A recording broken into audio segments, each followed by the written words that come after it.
Voilà, bonsoir. Nous sommes ravis de vous accueillir ce soir, enfin dans des conditions normales. Donc, pour fêter ensemble 20 ans d'existence de notre centre culturel roumain. Nous saluons la présence de son Excellence l'ambassadeur de Roumanie à Berne. Merci beaucoup. Cher Monsieur Moruti, cher Monsieur Bruman, cher Monsieur De Gregorio, Monsieur le Président, chers amis, Mesdames, Messieurs, Monsieur Soare, c'est un grand plaisir d'être venu ici pour cet anniversaire de 20 ans du Centre culturel de Neuchâtel. 20 ans, c'est un très bel âge. À 20 ans, on est encore jeune, mais on sait exactement ou on devrait savoir exactement ce qu'on doit faire dans la vie. C'est un âge qui représente l'enthousiasme, et c'est ça que j'ai appris de la part de Monsieur Boncile. Il y a un an, j'étais le nouveau ambassadeur à Berne, et un des premiers représentants de la communauté roumaine en Suisse qui est venu me voir était Monsieur Boncile, Monsieur le Président Boncile. Et j'ai entendu beaucoup de bonnes choses sur l'activité du Centre culturel de Neuchâtel. Je sais que la communauté roumaine n'est pas exactement très nombreuse ici, mais tout de même, il y a à peu près, si je dis bien, 500 dans le canton et plus de 200 dans la ville de Neuchâtel. Mais ce qui est très intéressant, c'est que les manifestations culturelles qui sont organisées par le centre ne visent pas uniquement la région, mais à ce que j'ai compris, il y a beaucoup de Roumains qui viennent de toute la Suisse pratiquement pour participer dans ces manifestations culturelles d'un niveau remarquable. Il y a eu des artistes qui ont été invités de Roumanie, des artistes roumains qui vivent dans la Suisse. Tout de même, c'est remarquable ce que M. Boncile et ses collègues font pour la communauté roumaine ici. Et même si maintenant la culture, c'est plus facile à atteindre avec tout ce que ça représente, l'Internet et la télévision, tout ça, c'est important d'avoir un contact direct.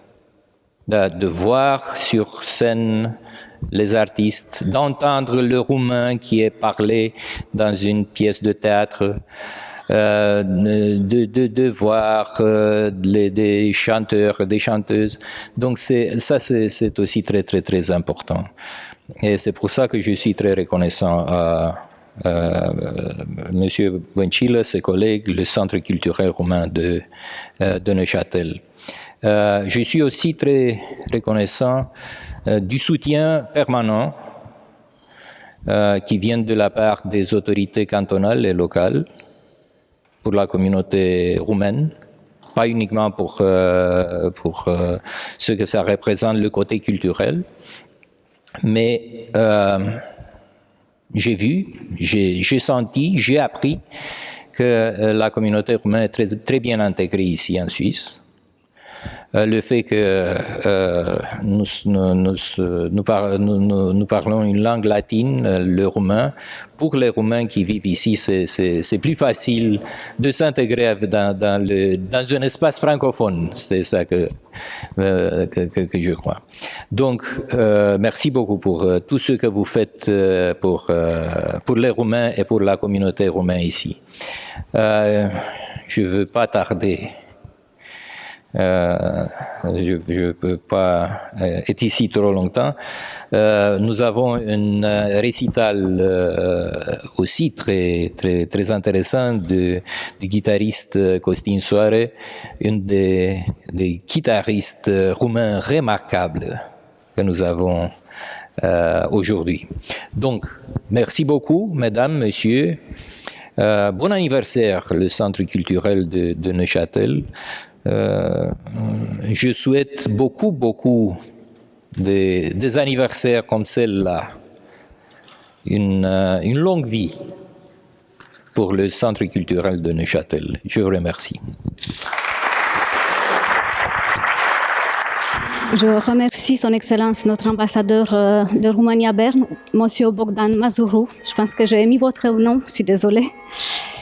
Et j'invite sur scène Monsieur Mauro Moruti, conseiller communal en charge du dicastère, conseiller communal de la ville de Neuchâtel, en charge du dicastère du développement durable, mobilité, infrastructure, énergie et suppléant du dicastère de la culture, intégration et cohésion sociale.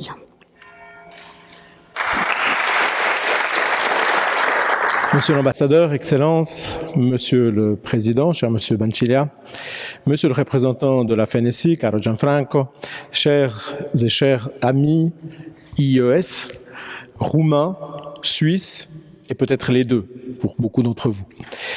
Je vous transmets ce soir les salutations les plus cordiales et les félicitations les plus sincères du Conseil communal de la ville de Neuchâtel au nom de Thomas Facchinetti qui n'a pas pu être présent ce soir, qui est le président du Conseil communal.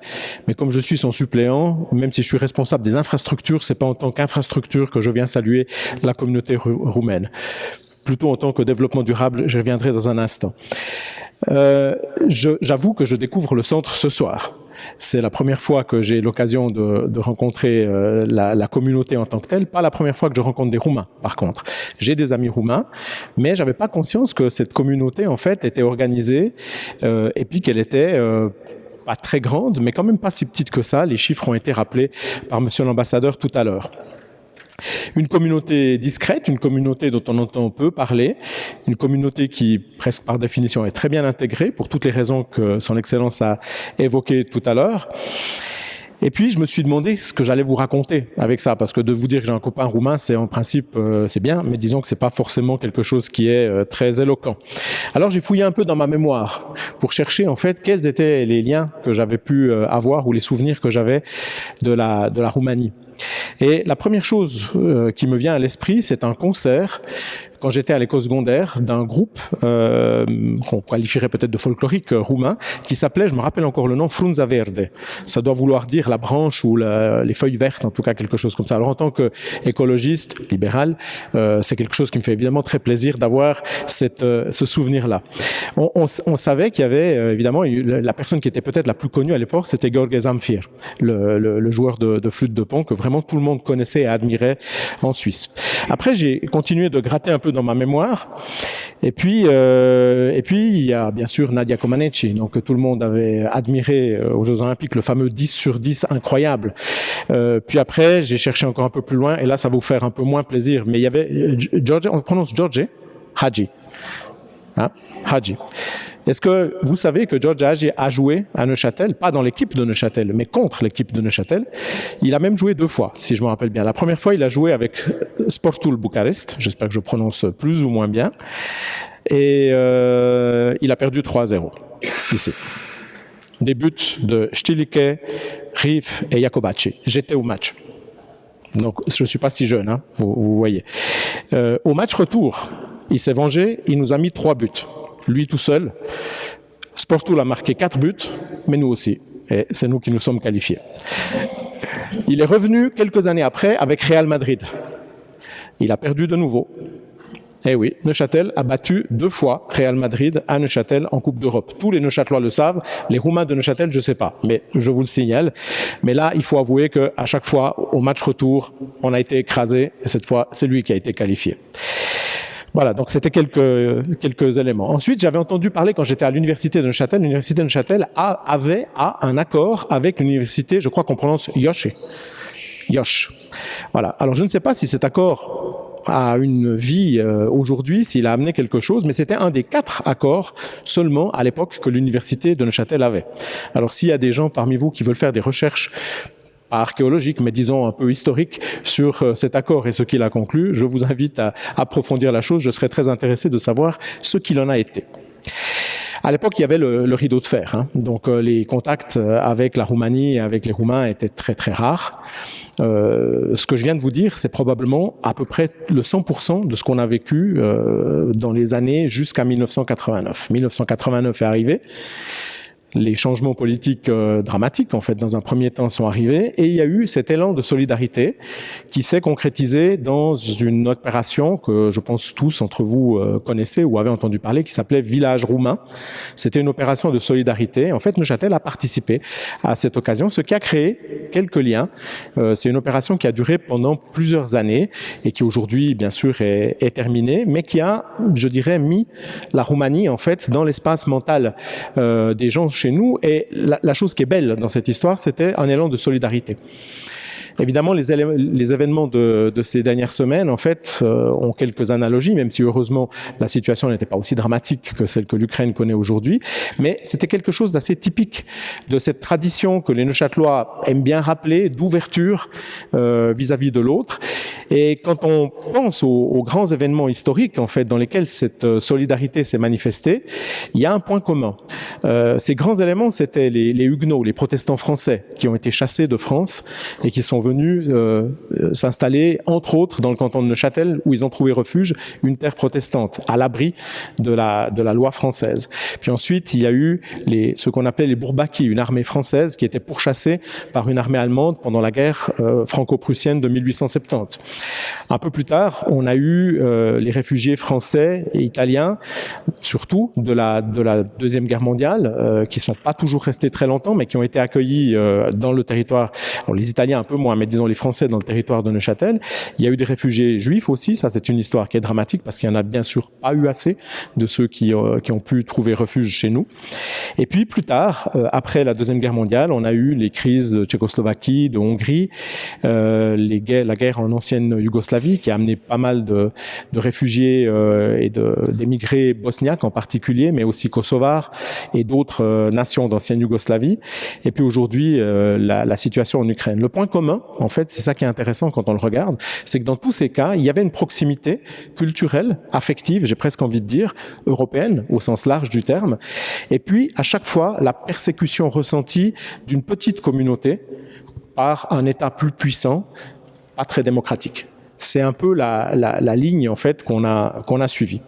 Eh bien, cette histoire-là, elle concerne relativement peu les Roumains, puisque heureusement il y a eu moins d'éléments traumatiques en fait disons qui auraient amené des vagues de réfugiés. Ça s'est pas produit avec la Suisse. L'entrée du pays ensuite dans l'Union européenne en 2007 a marqué un autre tournant parce que là la liberté en fait de pouvoir se déplacer a permis, j'allais dire, un peu de normaliser, de rendre tout à fait usuel, habituel et sans aucune particularité, la présence d'une communauté qui, à travers le temps, est toujours restée relativement petite, mais elle a grandi. J'ai regardé les chiffres, en fait, il y a une dizaine d'années, c'était à peu près 200-250 personnes. Aujourd'hui, on est à plus que 500 dans le canton. À Neuchâtel, elle a aussi un petit peu grandi, mais elle est restée relativement stable. Eh bien, je souhaite en fait à cette communauté de continuer de faire ce parcours d'excellente, pas seulement cohabitation, mais coexistence mutuelle, harmonieuse, j'ai envie de dire. Et c'est un fils d'immigré qui vous le dit. J'espère que demain, parmi vous, parmi vos enfants peut-être, il y aura quelqu'un d'autre à ma place à l'exécutif de la ville de Neuchâtel, d'origine roumaine, ou dans le législatif de la ville de Neuchâtel. Je vous invite à vous engager aussi politiquement. Vous y êtes les bienvenus puisque la loi le permet et il faut profiter d'une loi qui permet de s'engager aussi politiquement. Pour toute la contribution que votre communauté a donnée à notre communauté, elle l'a enrichie, elle va continuer de l'enrichir. J'aimerais sincèrement vous remercier et j'espère pas seulement 20, mais encore 200 années de succès au Centre culturel roumain. Merci beaucoup. Nous poursuivons avec Monsieur Gianfranco De Gregorio, président de FENESI, la Fédération neuchâteloise des communautés immigrées. Merci, madame. Monsieur l'ambassadeur, monsieur le conseiller communal, pas fédéral encore, hein. Monsieur le Président du Centre culturel, je suis toujours heureux et content de participer à vos manifestations. Ça me fait plaisir de rencontrer Marius, toujours, le prêtre orthodoxe, que je vais avec plaisir à son église, et j'aime beaucoup les icônes qu'il y a. Si vous ne le connaissez pas, vous y allez, c'est magnifique. Je dois remercier vraiment de toute corde, et je cherche de ne pas manquer à vos manifestations. Remercier M. Hayat du Cosme, il représente le Cosme. Malheureusement, Florence Natter, la conseillère d'État, n'a pas pu être présent pourquoi il avait des engagements. Moi, je regrette un peu que le Cosme ne peut pas intervenir. C'est un choix qu'ils ont fait, le Cosme. Demain matin, je vais téléphoner à Natter, c'est elle qui a décidé ça ou bien non.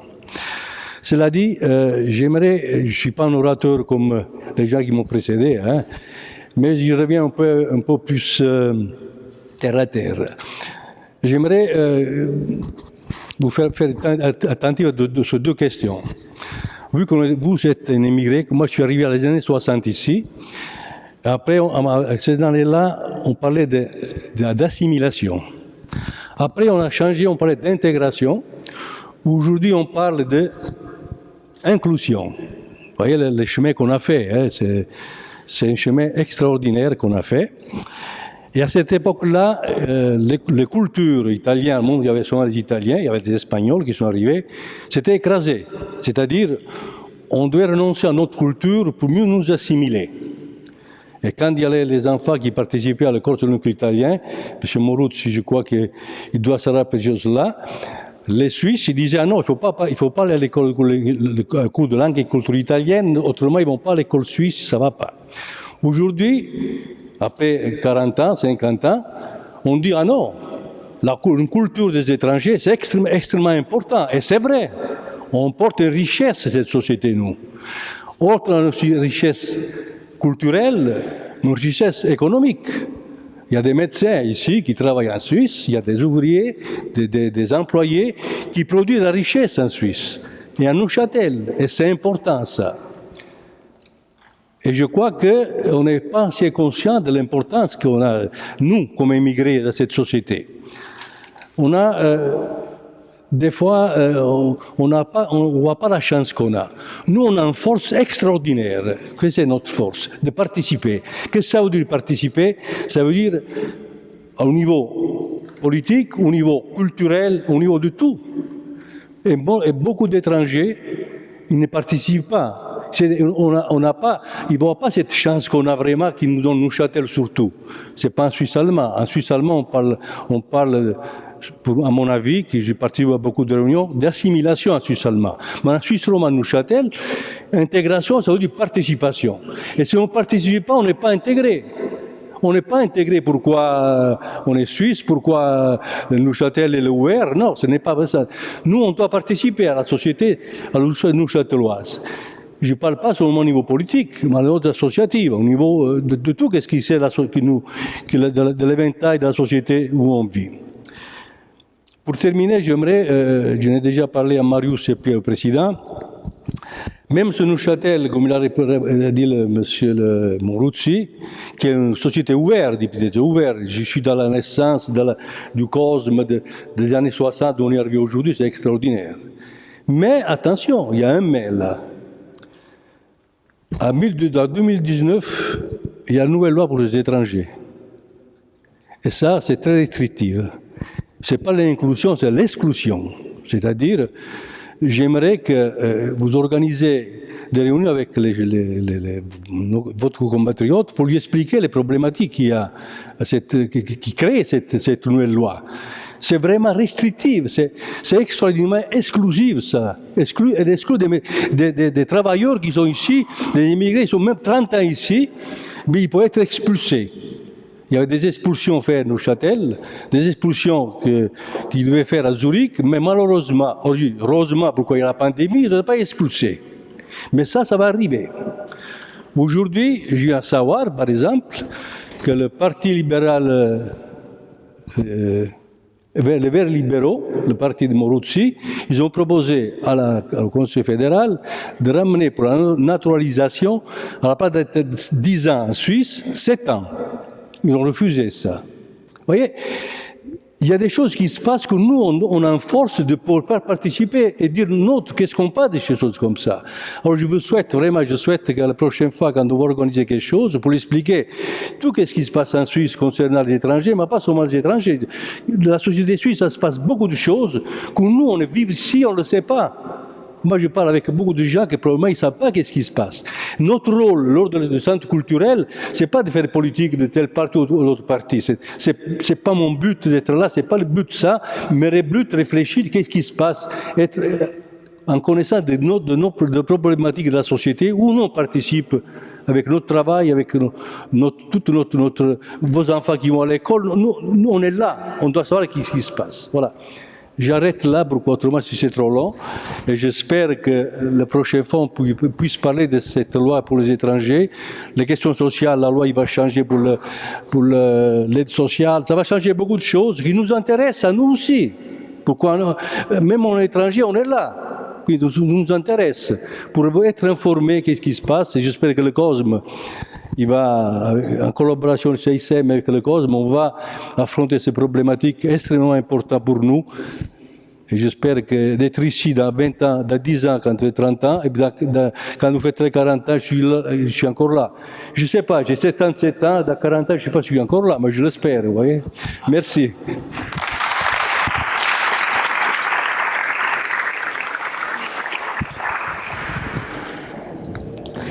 J'invite Madame Liliane Bouraillet, fondatrice et première présidente de notre centre.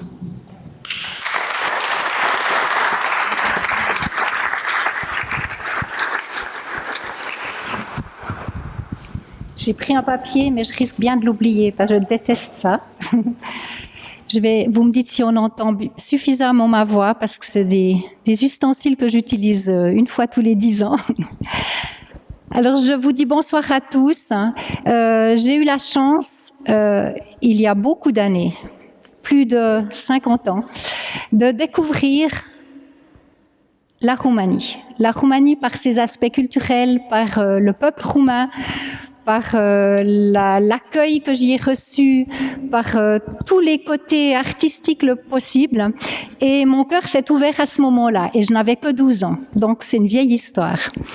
Et j'aimerais ce soir, en tant que première au fond présidente de ce centre culturel, il y a 20 ans, vous expliquer comment il est né, parce que plusieurs d'entre vous n'étaient pas à ce moment-là dans cette belle histoire.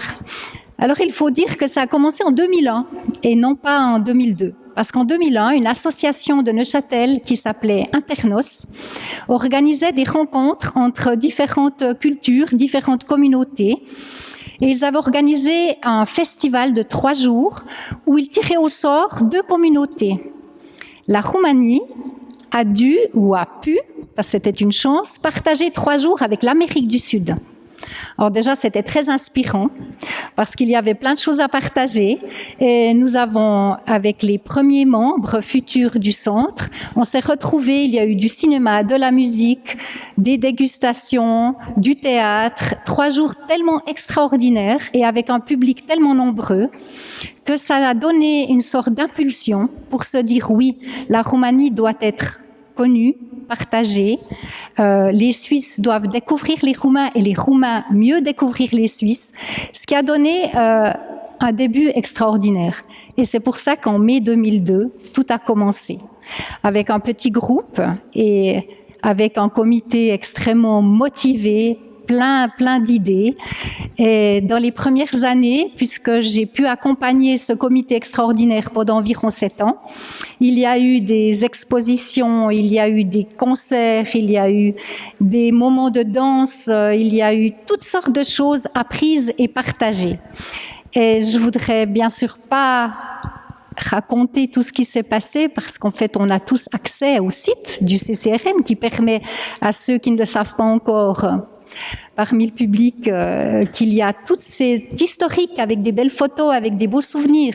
Mais ce que je voudrais surtout dire, c'est que si tout a été si fort, c'est aussi parce que, comme Monsieur Mauruzzi l'a dit, j'ai assisté à 12 ans à mon premier concert de musique avec Gheorghe Zamfir.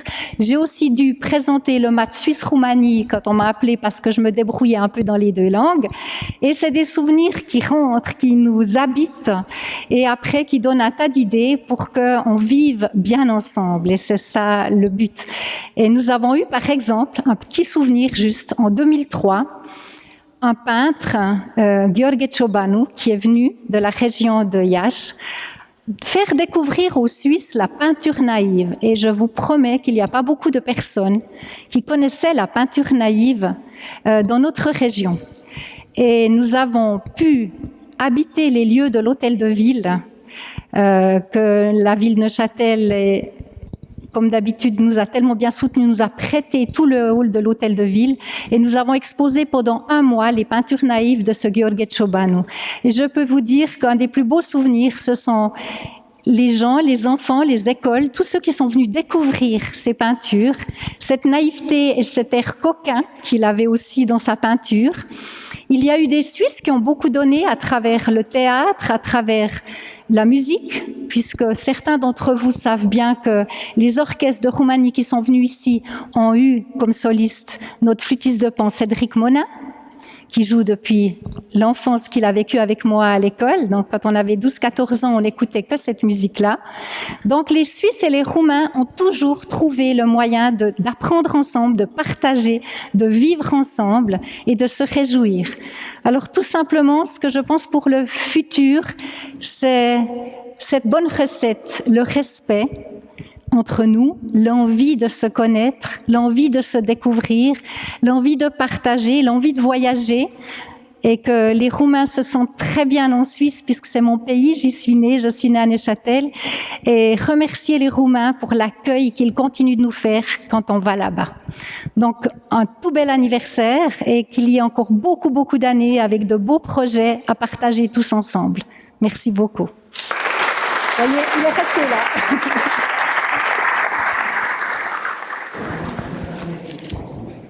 Et avant de laisser la place à la musique, j'invite également anciennement président de notre centre, Monsieur Mihai Tsugui. Mesdames, Monsieur le Président, honorés invités, bonsoir.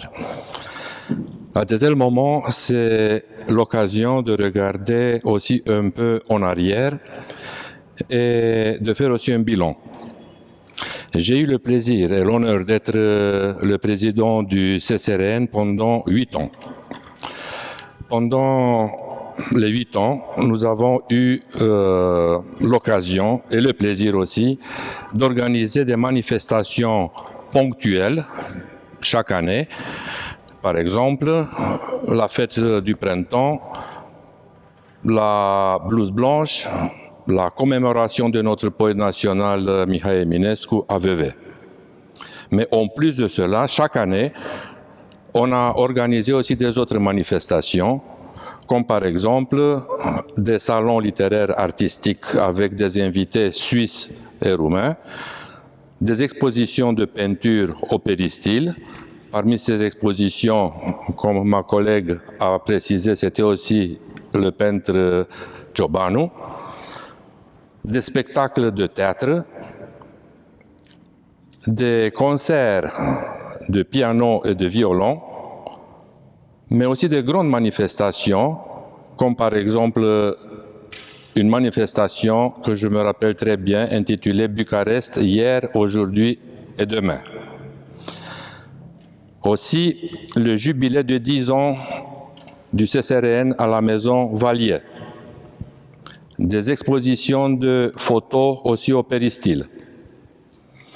Le jubilé, si je me rappelle bien, 100 ans de diplomatie suisse-roumaine. Monsieur l'ambassadeur peut me corriger si j'ai fait une erreur ici. Mais je me rappelle que c'était le jubilé, n'est-ce pas?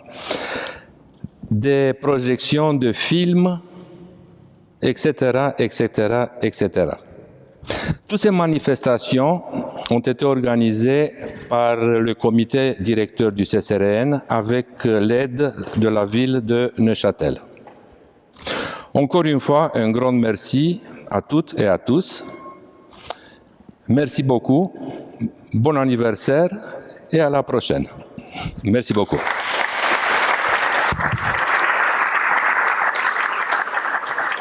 Voilà, donc place à la musique. Nous sommes très heureux d'accueillir un des plus appréciés musiciens roumains actuels, le guitariste Costin Soare, qui nous honore de sa présence, qui est venu exprès donc pour cette soirée. Merci de l'accueillir.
Bonsoir, merci.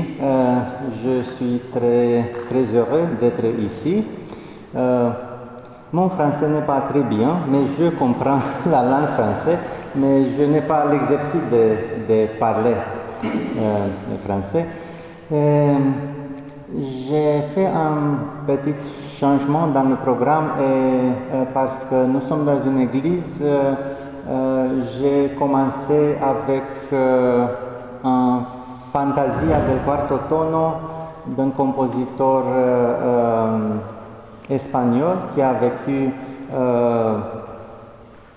500 ans le nom est Luis de Narvaez et cette musique est un peu comme une prière. Et je continuerai avec Fernando Sor, un autre compositeur espagnol, cette introduction et variation sur un thème de Mozart.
suivant est Prélude 5 de Villa-Lobos, qui est un hommage à la vie sociale.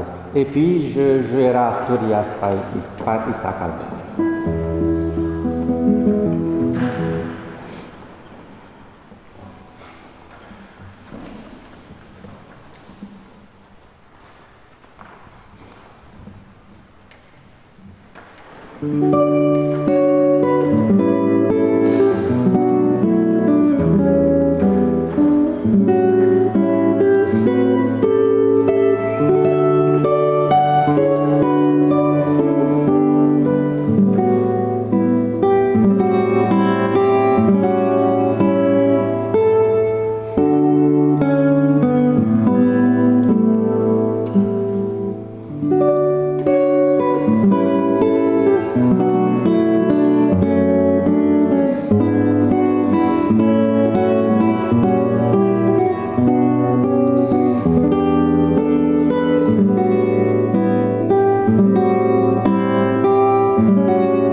je continuerai avec deux chansons, une chanson roumain, pe lângă Plopii fără soț, une chanson from Amérique latine, Alfonsina y El Mar. Je crois que ces deux chansons sont affectivement très connectées.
Berlioz, le grand compositeur français, a dit que la guitare est une petit orchestre en miniature. Et je crois que cet dernier morceau est une illustration de ce qu'il a dit.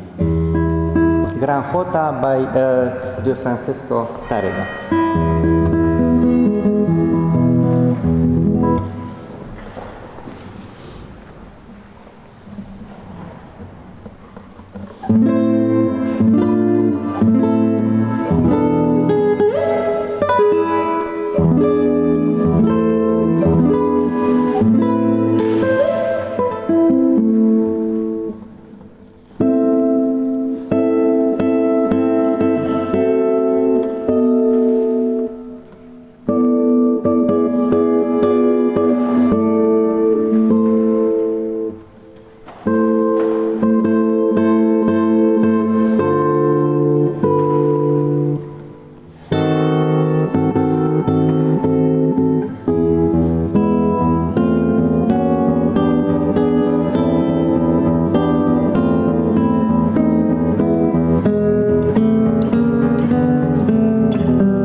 Merci.